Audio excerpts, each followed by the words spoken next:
सर्दियों में जब घूमने की बात आती है तो ज्यादातर टूरिस्ट ऐसी जगह पर घूमने जाते हैं जहां वो कम बजट में, कम खर्चे में बर्फबारी में एंजॉय कर सके। इसलिए आज मैं आपको एक ऐसी जगह बता रहा हूं जहां पर सबसे ज्यादा टूरिस्ट आते हैं स्नोफॉल देखने के लिए। वैसे तो हमारे देश में बहुत से अलग अलग हिल स्टेशन हैं जहां बर्फबारी होती है, लेकिन जो जगह आज मैं आपको बताऊंगा वो जगह सबसे खास है क्योंकि कम खर्चे में और कम समय में आप यहाँ घूम लेंगे। साथ ही मैं आपको यहाँ की 10 फेमस जगहों पर भी घुमाऊंगा। कैसे आप आ सकते हैं, कितना खर्चा होगा, बस, ट्रेन, टैक्सी की जानकारी, यहाँ के होटल, यहाँ होने वाली एडवेंचर एक्टिविटीज, रोपवे का किराया, पैराग्लाइडिंग का किराया, आने जाने का कुल खर्चा, घूमने में कितना समय लगेगा, ऐसी तमाम अपडेटेड बातें इस वीडियो में शेयर कर रहा हूँ। तो इस वीडियो को एंड तक जरूर देखिएगा। अगर आप इस बार बर्फबारी में कहीं घूमने जाना चाहते हैं तो यहाँ आइएगा, आप बहुत एंजॉय करेंगे। वीडियो अच्छी लगे तो लाइक करिएगा, चैनल पर नए हैं तो चैनल को सब्सक्राइब करें, साथ में बेल आइकन दबाने के बाद ऑल बटन पर क्लिक जरूर करें। ऐसा करने से आपको हमारी आने वाली वीडियोस के नोटिफिकेशन मिलते रहेंगे। आपने किस हिल स्टेशन पर बर्फबारी देखी है कमेंट करके जरूर बताइएगा। चलिए चलते हैं भारत के इस खूबसूरत हिल स्टेशन पर।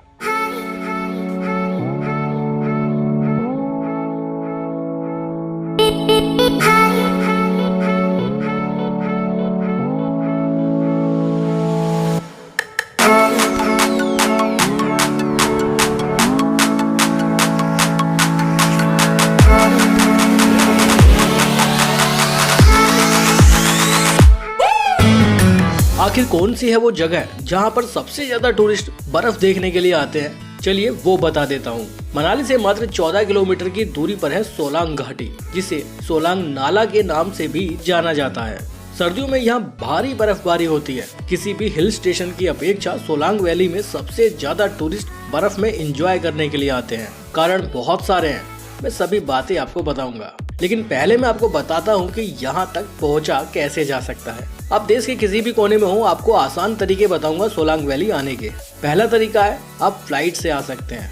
सोलांग वैली का नजदीकी एयरपोर्ट कुल्लू मनाली एयरपोर्ट है। कुल्लू मनाली एयरपोर्ट से सोलांग वैली की दूरी करीब 62 किलोमीटर है। आप बाई फ्लाइट मनाली तक आ जाइए और उसके बाद आप सोलांग वैली घूमने जा सकते हैं। दूसरा तरीका है वोल्वो बस। दिल्ली से मनाली के लिए वोल्वो बस चलती है शाम के वक्त। दिल्ली कश्मीरी गेट से बहुत सी वोल्वो आती हैं जो आपको मनाली ड्रॉप करेंगी। फिर मनाली से 15 किलोमीटर का सफर करके आप सोलांग वैली पहुंच जाएंगे। तीसरा तरीका है कि आप टैक्सी हायर करके आ जाइए। अगर आप मनाली से 200, 300 या 500 किलोमीटर की दूरी पर है तो आप वहीं से कैब हायर करके आ सकते हैं और उसी से पूरा टूर कर लेंगे। चौथा तरीका है रेंटेड बाइक। आप मनाली पहुंच जाइए, वहां से बाइक रेंट पर ले लीजिए। 1000 से 2000 में बाइक मिल जाती है। पेट्रोल डलाइए और सोलांग वैली घूमने चले जाइए। पांचवा तरीका है टूर पैकेज। यह सबसे आसान और सिंपल तरीका है, बहुत ज्यादा सुविधाजनक है, कन्वीनियंट ऑप्शन है। आपका कोई हेडेक नहीं रहेगा, कोई भी चीज आपको खुद से अरेंज नहीं करनी पड़ेगी। ना ही वोल्वो टिकट की टेंशन, ना होटल की टेंशन, ना फूड की टेंशन, ना ही घूमने के लिए इधर उधर भटकना पड़ेगा। सब कुछ टूर पैकेज में ही इंक्लूड रहता है। आप हमसे यानी MS व्लॉगर से भी टूर पैकेज बुक कर सकते हैं। हम आपको कंप्लीट मनाली टूर कराएंगे, साथ में सोलांग वैली टूर भी इंक्लूड रहेगा। हम दिल्ली और चंडीगढ़ से टूर पैकेज प्रोवाइड करते हैं, जिसमें आने जाने के लिए वोल्वो बस रहेगी। मनाली वोल्वो स्टैंड से पिकअप एंड ड्रॉप की फैसिलिटी रहेगी, वो भी पर्सनल कैब से।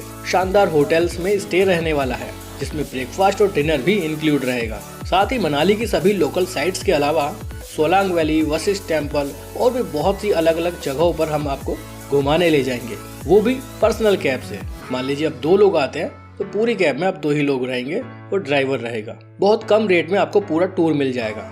बुकिंग करना बहुत आसान है। स्क्रीन पर नंबर दिया गया है, डिस्क्रिप्शन में भी मौजूद है। व्हाट्सएप कर सकते हैं, कॉल कर सकते हैं। डिटेल लेने के बाद टूर पैकेज बुक कीजिए, बहुत कम खर्चे में आपका पूरा टूर हो जाएगा। तो ये सब थी सोलांग वैली पहुंचने की बातें। सोलांग वैली घूमने वही लोग आते हैं जो मनाली टूर करते हैं, क्योंकि मनाली से मात्र 14 से 15 किलोमीटर की दूरी पर है। सोलांग वैली मनाली की मस्ट विजिटिंग साइट में से एक है। सर्दियों में भारी बर्फबारी हो जाती है तो यहाँ पर घूमने का मजा ही अलग है। हालांकि पूरे साल यहाँ पर टूरिस्ट की भीड़ लगी रहती है, क्योंकि सोलांग वैली एक ऐसी जगह है जहाँ सर्दियों और गर्मियों में दोनों समय में घूमने का एक अलग ही मजा रहता है। नवंबर के बाद से यहाँ पर बर्फबारी शुरू हो जाती है, जो मार्च तक रहती है। उसके बाद बर्फबारी नहीं होती है, लेकिन फिर भी सोलांग वैली में अप्रैल तक या कभी कभी मई तक भी काफी अच्छी मात्रा में बर्फ मौजूद रहती है। चलिए अब मैं आपको बताता हूँ कि सोलांग वैली में आप कहाँ कहाँ घूमने जा सकते हैं। सोलांग वैली अपने आप में एक खूबसूरत वैली है, लेकिन फिर भी मैं आपको कुछ ऐसी जगह बताऊंगा जहां आप घूमने जा पाएंगे। साथ ही आपको बताऊंगा कि आप यहां आने के बाद क्या क्या एक्टिविटीज कर सकते हैं, उसमें कितना खर्चा होने वाला है। मैं आपको सोलांग वैली की 10 ऐसी अलग अलग जगहों पर घुमाऊंगा जो आपको सोलांग वैली आने के बाद जरूर घूमनी चाहिए। वो कौन कौन सी 10 जगह है या कौन कौन सी वो एक्टिविटी है, चलिए शुरू करते हैं। तो लिस्ट में नंबर 10 पर है Solang valley walk around. Solang valley पहुंचने के बाद पूरी वैली का एक वॉक अराउंड करिए, चारों तरफ वैली के घूमिए। आप अच्छे से वैली को समझ पाएंगे और घूमने का जो मज़ा है ना वो अल्टीमेट रहने वाला है। आप चारों तरफ नई नई चीज़ों को देखेंगे। फिर जो भी एक्टिविटी आपको करनी है आपको डिसाइड करना बहुत आसान हो जाएगा। इन सब के साथ आप पूरी वैली भी घूम लेंगे। अगर आप स्नो के समय पे आते हैं, जब बर्फबारी यहाँ पर होती है या बर्फ मौजूद है, तो उस समय आपको यहाँ से एक ड्रेस ले लेनी चाहिए, जिन्हें आप अपने कपड़ों के ऊपर ही पहन सकते हैं ताकि आपके कपड़े गीले ना हो, खराब ना हो। वो ड्रेस 250 रुपये में या मिल जाती है, जिसमें शूज़ भी इंक्लूड रहते हैं। अगर आप विदाउट स्नो यहाँ पर आते हैं, जब गर्मियों का समय रहता है, बर्फ़ नहीं होती है, तो फिर इस तरह की ड्रेस आपको लेने की ज़रूरत नहीं पड़ेगी। सोलांग वैली आने वाले रास्ते में बहुत सारी दुकान है, आप किसी भी दुकान से ड्रेस किराए पर ले सकते हैं। 250 रुपये ड्रेस का प्राइस नहीं है, सिर्फ रेंट का प्राइस है। ये आपको रेंट पे मिलेगी। जब आप रिटर्न जाएंगे तो आपको ये ड्रेस और शूज़ रिटर्न करने होंगे। लिस्ट में नंबर 9 पर है सोलांग वैली की रोप वे। रोप वे राइड भी बहुत अच्छी रहती है। 500 रुपये एक व्यक्ति का टिकट रहता है। करीब 19 के आसपास यहाँ पर कैबिन बने हुए हैं। 1200 पैसेंजर एक बार में सफ़र कर सकते हैं। 1.3 किलोमीटर की ये रोपवे राइड रहती है। रोपवे की स्पीड करीब 6 मीटर प्रति सेकंड रहती है। ये जर्नी भी बहुत अच्छी रहती है। रोपवे से पूरी सोलांग वैली का बहुत ही शानदार नज़ारा देखने के लिए मिलता है। और जब आप हाईएस्ट पॉइंट पर जाएंगे तो वहाँ से भी वैली का अद्भुत नज़ारा आप देख पाएंगे। स्नो के टाइम पे जाते हैं तो चारों तरफ बर्फ ही बर्फ आपको देखने के लिए मिलेगी। लिस्ट में नंबर 8 पर है सोलांग वैली की फेमस पैराग्लाइडिंग। यहाँ पर पैराग्लाइडिंग के 2 अलग अलग रेट हैं। सामने आप बुकिंग काउंटर देख ही रहे हैं। 3500 रुपये हाई फ्लाई का चार्जेस रहते हैं, जो यहाँ की सबसे ज़्यादा डिमांडिंग पैराग्लाइडिंग है। आप शॉर्ट फ्लाई भी कर सकते हैं, जिसका मात्र 1000 रुपये में आपको टिकट मिल जाएगा। ये बुकिंग काउंटर है, यहाँ आने के बाद ही आपको यहाँ से टिकट मिल जाएगा। लिस्ट में नंबर 7 पर है देवता कंचन नाग मंदिर। सोलांग वैली में ही एक छोर पर यहाँ पर देवता कंचन नाग मंदिर है। ये जो नज़ारा आप देख रहे हैं ये इस मंदिर का है। यहाँ भी जरूर विजिट करिएगा। सोलांग वैली का ये मंदिर है। चारों तरफ अलग अलग एक्टिविटीज यहाँ होती रहती हैं, लेकिन यहाँ आने वाले हजारों टूरिस्ट इस मंदिर को मिस कर देते हैं। लेकिन आप ऐसा मत करिएगा। यहाँ अगर आप आते हैं तो मंदिर में दर्शन करने जरूर जाएं। एक बार यहाँ पर शीश जरूर झुकाएं।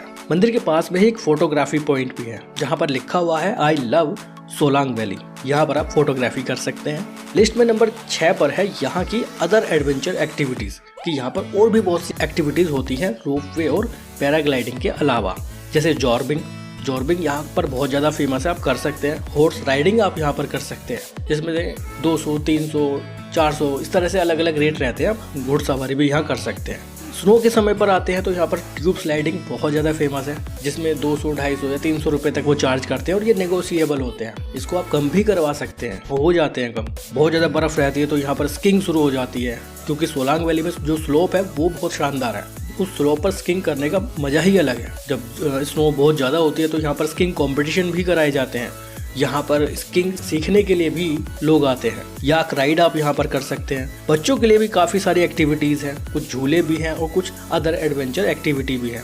मतलब कंप्लीट पैकेज रहता है। फिर चाहे आप कपल आ जाइए, फैमिली को लेकर आ जाइए, फ्रेंड्स के ग्रुप में आ जाइए, तो सोलांग वैली में आपको कंप्लीट पैकेज मिलेगा। लिस्ट में नंबर 5 पर है सोलांग वैली का मार्केट और यहाँ का फूड। मार्केट में शॉपिंग के लिए तो ज़्यादा कुछ नहीं है सोलांग वैली में, पर कुछ लोग यहाँ पर आर्टिफिशियल ज्वेलरी बेचते आपको दिख जाएंगे, जो कुल्लू में ही तैयार होती हैं और यहाँ पर बेची जाती हैं। केसर आप देख सकते हैं, जगह जगह आपको मिल जाएगा। लेकिन फूड के लिए यहाँ पर रोड साइड ही बहुत सारी दुकानें हैं। आप यहाँ लंच कर सकते हैं। कुछ हिमाचली ट्रेडिशनल फूड भी यहाँ ट्राई कर सकते हैं, जिसमें से एक है सिद्धू। अच्छी डिश है सिद्धू। आप लोकल मनाली टूर के दौरान भी ट्राई कर सकते हैं, सोलांग वैली में भी ट्राई कर सकते हैं। इसके अलावा काफ़ी सारे अलग अलग यहाँ पर फूड आप इंजॉय कर सकते हैं। लंच के लिए सोलांग वैली एक अच्छा पॉइंट हो सकता है आपके लिए। लिस्ट में नंबर 4 पर है अटल टनल, जो सोलांग वैली से करीब 12.5 किलोमीटर की दूरी पर है। आप चाहे तो अटल टनल भी घूमने जा सकते हैं। लिस्ट में नंबर 3 पर है कोठी, जो सोलांग वैली से करीब 5 किलोमीटर की दूरी पर है और ये रोहतांग रोड पर है। कोठी लास्ट रेजिडेंशियल विलेज है हिमाचल का, रोहतांग रोड पर। इसके बाद कोई दूसरा गांव नहीं है जहां पर लोग रहते हो। कोठी में भी काफ़ी एडवेंचर एक्टिविटीज होती हैं, उनमें से बंजी जंपिंग काफ़ी ज़्यादा फेमस है। आप चाहे तो कोठी आने के बाद बंजी जंपिंग भी इंजॉय कर सकते हैं। लिस्ट में नंबर 2 पर है वशिष्ठ टेम्पल। सोलांग वैली से करीब 11.5 किलोमीटर की दूरी पर वशिष्ठ टेम्पल मौजूद है, जो वशिष्ठ गाँव में है। ये जगह भी बहुत अच्छी है, पास में ही गर्म पानी का कुंड भी है। इस जगह की बहुत मान्यता है, आप यहाँ जरूर आइएगा। यहाँ कुछ देर रुकना बैठना बहुत अच्छा लगता है। वशिष्ठ मंदिर के पास में ही राम मंदिर भी है, वहाँ भी आप जरूर जाइएगा। वशिष्ठ गांव एक डेवलप्ड गांव है, यहाँ काफ़ी ठीक ठाक बाजार भी है। खरीदारी करने के लिए यहाँ का बाजार ठीक है। शुरुआत में ही जब आप गांव में एंट्री करते हैं तो कार पार्किंग बनी हुई है, फूड के लिए अच्छे रेस्टोरेंट्स ढाबे मौजूद है, बाजार भी अच्छा है। वैसे रुकने के लिए भी यहाँ पर होटल्स वगैरह बने हुए हैं। ओवरऑल एक अच्छा एक्सपीरियंस रहता है वशिष्ठ गांव का। लिस्ट में नंबर 1 पर है जोगनी वाटरफॉल। कुछ लोग सोलांग वैली टूर के साथ जोगनी वाटरफॉल देखने भी जाते हैं। सोलांग वैली से करीब 8 किलोमीटर की दूरी पर है। हालांकि वाटरफॉल के जो मेन व्यू पॉइंट है, जो मेन बड़ा वाटरफॉल है, उस तक के लिए आपको थोड़ा सा पैदल ट्रैक करना पड़ेगा। काफी लोग यहाँ आते भी हैं, अच्छी जगह है, बट ऑप्शनल है, जाना जरूरी नहीं है, क्योंकि ऑलरेडी काफी थकान हो जाती है इन सब जगहों पर घूमने के बाद। आप चाहें तो जोगनी वाटरफॉल को स्किप भी कर सकते हैं। तो ये होती है सोलांग वैली के आसपास या सोलांग वैली में घूमने लायक सभी जगह। इन सभी जगह पर कैसे जाना है वो मैंने आपको पहले ही बता दिया। आप चाहें तो कैब हायर करके आ सकते हैं, इन सभी जगहों को घूम सकते हैं। आप चाहें तो बाइक रेंट पर लेकर आ सकते हैं, तब भी इन सभी जगहों पर घूम लेंगे। अगर आप अपनी कार लेकर आए हैं तो भी इन सभी जगहों पर घूमने जा सकते हैं। लेकिन जब ज़्यादा बर्फबारी हो जाती है तो काफ़ी जगहों पर रोड ब्लॉक हो जाता है। उस समय गाड़ी लाना या बाइक से आना काफ़ी मुश्किल भरा हो सकता है। उसके लिए एक बेस्ट तरीका है कि आप हमसे टूर पैकेज ले लीजिए, आपकी कोई हेडेक नहीं रहेगी, सब कुछ हम मैनेज करेंगे। बुकिंग करना बहुत आसान है, MS व्लॉगर से टूर पैकेज लेना बहुत आसान है। फ़ोन नंबर दिया गया है, व्हाट्सएप कर सकते हैं, कॉल कर सकते हैं, पूरे टूर की डिटेल ले लीजिए। कम बजट में अच्छा टूर आपका हो जाएगा। सभी जगह पर बहुत आसानी से, बहुत कंफर्टेबली आप घूम पाएंगे। आपको कोई हेडेक नहीं रहेगा, हैजल फ्री आपका पूरा टूर हो जाएगा। तो जल्दी से बुकिंग कीजिए और घूमने निकल जाइए। बेस्ट टाइम की बात करें तो सोलांग वैली पूरे साल आप कभी भी घूमने आ सकते हैं। दिसंबर से लेकर मार्च तक यहाँ पर काफ़ी ज़्यादा स्नो रहती है।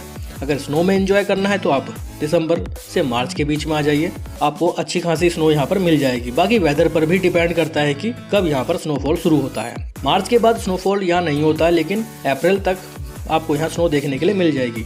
लेकिन जैसे जैसे गर्मी बढ़ती है तो स्नो पिघल जाती है और उसके बाद यहाँ वेदर प्लेजेंट हो जाता है, लेकिन स्नो नहीं रहती है। स्नो में अलग अलग एक्टिविटीज़ होती हैं और जब स्नो नहीं होती है तो दूसरी एक्टिविटीज़ यहाँ पर शुरू हो जाती है। मई जून हाई सीजन रहता है, पीक सीजन रहता है, उस समय सोलांग वैली खचाखच भर जाती है। बहुत सी एक्टिविटीज़ यहाँ पर शुरू हो जाती हैं। तो ऐसा नहीं है सिर्फ सर्दियों में लोग टूरिस्ट यहाँ आते हैं, गर्मियों में और भी ज़्यादा टूरिस्ट यहाँ घूमने आते हैं। लेकिन स्नो पॉइंट की बात करें तो ओवरऑल जितने भी हिल स्टेशन हैं इंडिया में, तो बर्फबारी देखने के लिए ज़्यादातर लोग यहीं पर आते हैं, क्योंकि बजट में टूर हो जाता है, कम खर्चा होता है और टूर भी शानदार हो जाता है। तो इससे बेस्ट ऑप्शन हो ही नहीं सकता।